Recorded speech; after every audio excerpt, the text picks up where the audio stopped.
With resisted range of motion of the spine, we're going to begin with lateral flexion.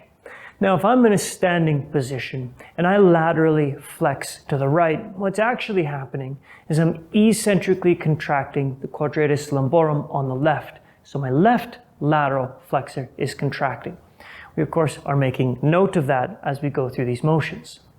So when we have our client on the table, we can conceptualize this in a slightly different way. Instead of contracting the quadratus lumborum on the right side, which would laterally flex the trunk to the right, we then are going to work with the legs because while the quadratus lumborum does indeed laterally flex, it also hikes the hip. For me to lift my hip up, I have to laterally flex to the right, but instead of my body going down, my hip comes up. So we'll perform lateral flexion more precisely by elevating or hiking the hip on one side. Again, it's quite difficult to perform this test to its maximal contraction because it's a very strong muscle. We'll do our best, and we'll start with standing at the bottom of the table. And what I would like you to do, please, is just reach your hands above you and grab onto the top of the table. Excellent. So grabbing onto the top of the table like that is going to give him stability within his body.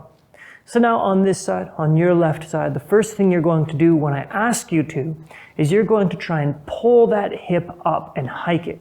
We're going to hold that for a total of 10 seconds. And I'm going to be gripping onto both legs. Once I've got a firm grip around the ankles, I lean back. All right, when you're ready, you can hike that hip up. Good.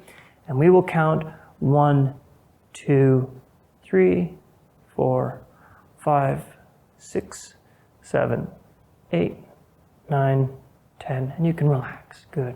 All right. And we'll do the same thing on this side, and as we did before, is you don't need to hear me count all the way up to 10 a bunch of times, so we'll simply do 1, 2, 10. So now on this side, on your right side, in a moment when I ask you to, I'll have you hike that hip up, all right? Okay, when you're ready, you can hike that hip up. Good, and we'll do 1, 2, 10, and relax. Good. Note that as I say relax, I'm maintaining contact. I'm not simply letting go. I'm saying relax and then allowing that body to relax and those hips and legs to go into a neutral position. It's very important that even though I just said 1, 2, 10, that you do not get in the habit of skipping through the numbers. It is indeed essential with resisted range of motion to go through the entire 10 seconds, or, of course, we stop the motion if there's any pain. Now moving on to extension. We can indeed perform extension of the back, and we don't have to apply any additional resistance. We simply get our client to lift their shoulders and head off of the table actively, but maintain that contraction for 10 seconds. And even though it's an active movement, the weight of gravity and their torso does the resistance for us. So when you're ready, I'll just get you to lift your body up off the table. Good. And if you feel any cramp or discomfort at any point in time, you can relax. Hold that.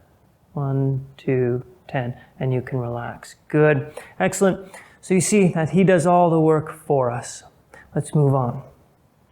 To perform resisted rotation, we again have our client in a seated position with the knees tucked up against the table to stabilize that pelvis.